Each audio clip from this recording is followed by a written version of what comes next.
एक बड़ा मतदाता वर्ग ईवीएम पे अविश्वास जता रहा है, तो कहीं ना कहीं उनको विश्वास बहाल करने की आवश्यकता है।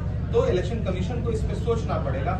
समय समय पर तमाम ऐसे बिंदु आते हैं, तमाम ऐसी घटनाएं सामने आती हैं जिसमें लगता है कि हाँ स्थिति ठीक नहीं है। ऐसे में इलेक्शन कमीशन को चाहिए कि फेयर इलेक्शन के लिए और मतदाताओं का विश्वास बहाल करने के लिए हर संभव कोशिश उठाए। रही किसानों की बात, तो कीमत तो बहुत बढ़ गई शहरों में धान की, लेकिन विदा न हो सकी बेटी किसान की। मौका मिला तो लोगों ने कुर्सी के वास्ते तस्वीर ही बिगाड़ दी हिंदुस्तान की।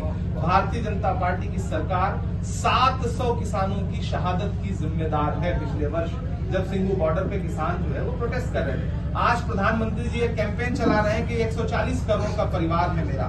तो मैं प्रधानमंत्री जी से पूछना चाहता हूं कि उस परिवार में किसान आते हैं या नहीं? अगर आते हैं तो जो 700 किसान शहीद हुए हैं उनके घर आप कब जा रहे हैं? उस 140 करोड़ के परिवार में कठुआ, हाथरस, उन्नाव, सोनभद्र की बेटियां आती हैं या नहीं? अगर आ रही हैं तो फिर आप अपराधियों के साथ क्यों खड़े हैं?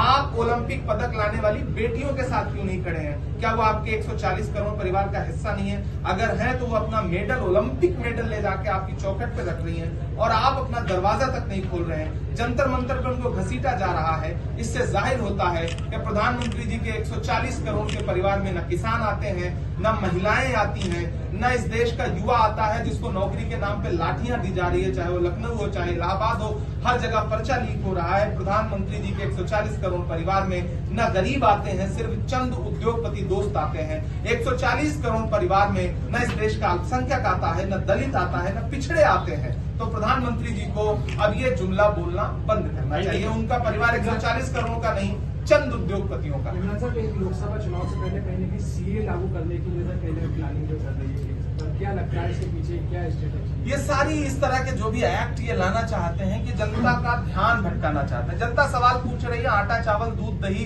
पनीर, छाछ, लस्सी पे जीएसटी क्यों लगाई? कफन पे जीएसटी क्यों लगाई? पेंसिल पे जीएसटी क्यों लगाई? इनको सबको क्यों महंगा कह दिया? गैस सिलेंडर 400 का 1100 के पार कैसे कर दिया? पेट्रोल डीजल 58 रुपए का 100 रुपए के पास कैसे कर दिया?